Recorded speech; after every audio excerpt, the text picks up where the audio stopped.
সবাই দেখছে যে রাজা উলঙ্গ, তবু সবাই হাততালি দিচ্ছে। সবাই চেঁচিয়ে বলছে, সাবাস সাবাস।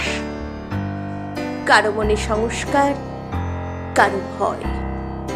কেউ বা নিজের বুদ্ধি অন্য মানুষের কাছে বন্ধক দিয়েছে, কেউ বা পরান্নভোজী, কেউ কৃপা প্রার্থী, উমেদার, প্রবঞ্চক। কেউ ভাবছে রাজবস্ত্র সত্যিই অতীব সূক্ষ্ম, চোখে পড়ছে না যদিও, তবু আছে, অন্তত থাকাটা কিছু অসম্ভব নয়।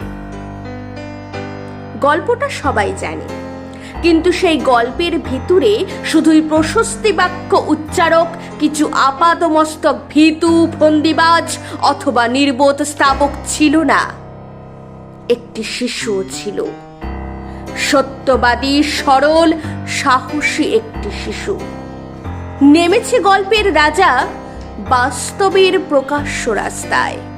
আবার হাততালি উঠছে মুহুর্মুহু, জমে উঠছে স্তাবক বৃন্দের ভিড়। কিন্তু সেই শিশুটিকে ভিড়ের ভেতরে আজ কোথাও দেখছি না। শিশুটি কোথায় গেল? কেউ কি কোথাও তাকে কোনো পাহাড়ের গোপন গুহায় লুকিয়ে রেখেছে, নাকি সে পাথর ঘাস মাটি দিয়ে খেলতে খেলতে ঘুমিয়ে পড়েছে কোনো দূর নির্জন নদীর ধারে, কিংবা কোনো প্রান্তরের গাছের ছায়ায়? যাও, তাকে যেমন করেই হোক খুঁজে আনো।